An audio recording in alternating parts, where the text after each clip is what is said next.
In the shadows of society, where secrets linger and truth is buried, stories of betrayal, murder, and mysteries unfold. Welcome to Occupation Murderer, where we dwell into the darkest corners of the human mind, one chilling tale at a time.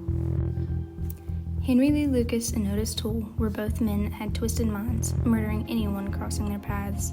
They said they killed over 600 people, but is it true? How long until people are safe on the streets again? I'm Mary. And I'm Nevaeh. Come with us while we investigate this case. Henry was born on August 23, 1936, and Ottis was born on March 5, 1947. There is an 11-year difference, which I find kind of crazy, since they did get into a sexual relationship later on. They were both raised by an abusive mother who forced them to wear dresses.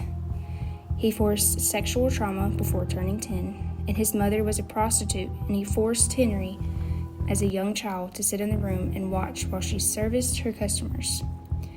At the age of 10, Henry lost an eye because his mother ignored an infection for so long that they had to remove it. And by the time Henry hit puberty, he spent his time torturing animals and sexually assaulting his brother. When Henry was 23, he murdered his mother in 1960. They had gotten into an argument and she physically assaulted Henry. He hit her back, and when he told the police, all I remember was slapping her alongside the neck. When I went to pick her up, I realized she was dead. Then I noticed that I had my knife in my hand and she had been cut. I doubt anybody believes that. What I find crazy is how he thought that he was there, but you have to actually be in the right mind, but not in the right mind. You know what I mean? Because obviously he wasn't in his right mind because he's a murderer. Yeah.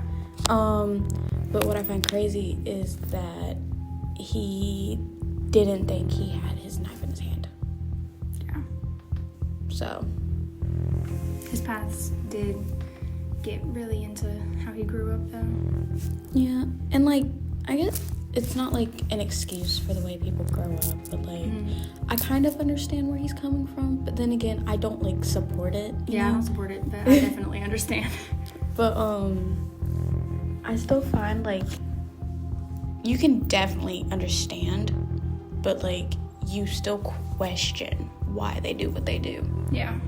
Especially if you don't understand the past and everything. Because, if I would have heard about this before researching it, I would not have been that's crazy, he's insane, why would he do that to his own mother, why did he do what he did? But after, hearing these facts, his mother sexually assaulting him, and, the way, she forced him to sit in the room where she quote-unquote serviced her customers. Yeah, that's got a lot to do with him. So, yeah.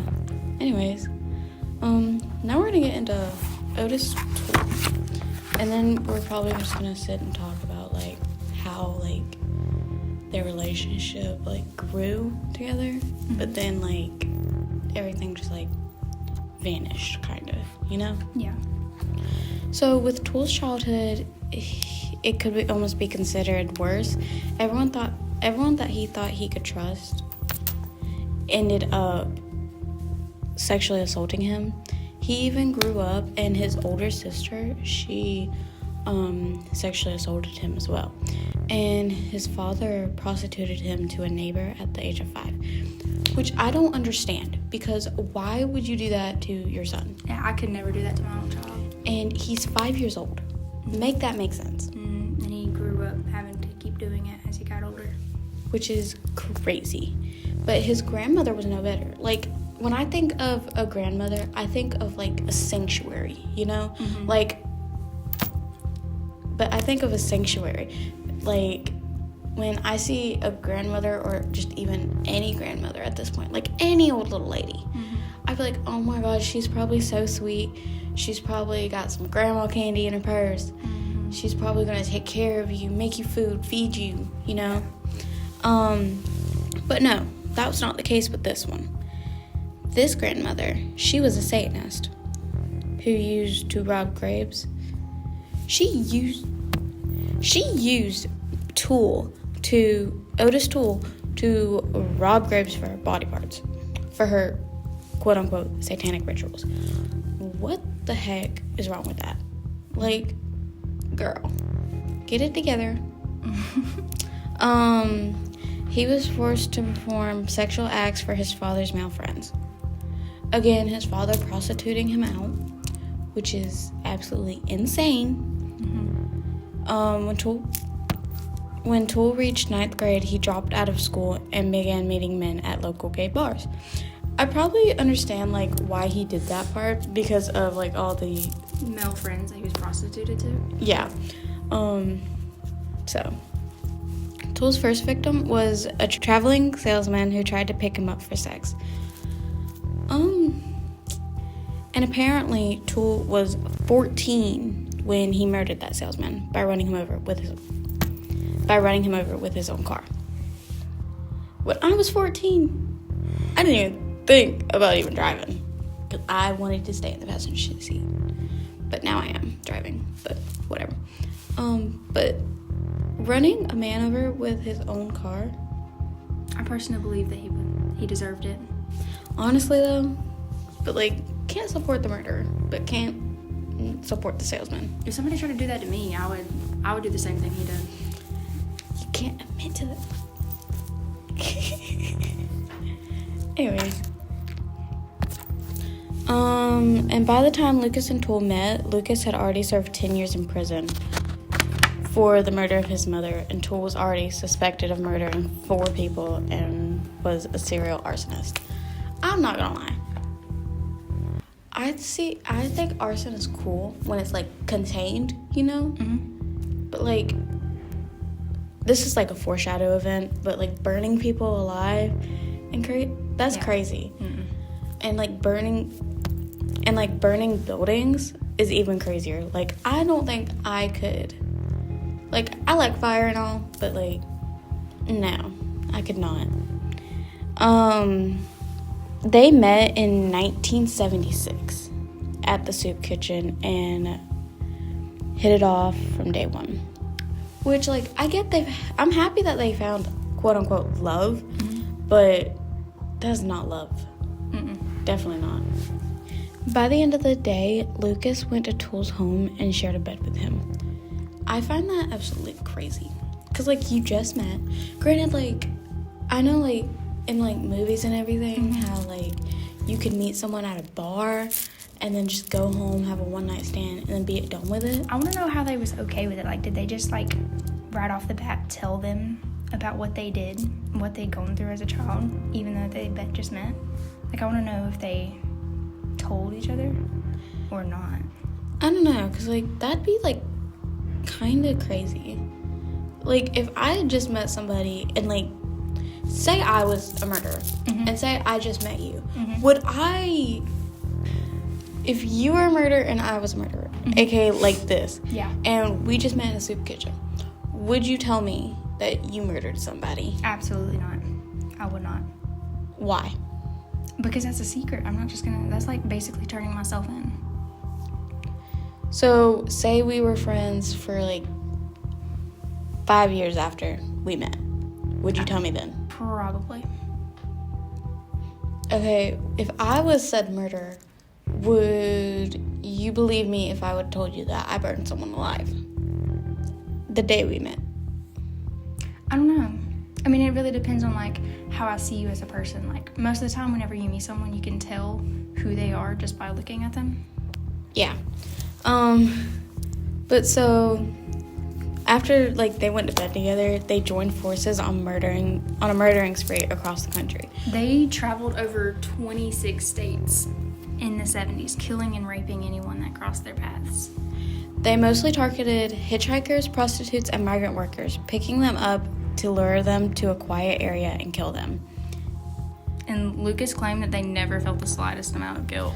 If that was me, I'd probably be crying every night. I definitely would. Because that's absolutely freaking insane. Killing someone, not even thinking about their family and how their family would feel. And then Ottis Toole, he had a niece.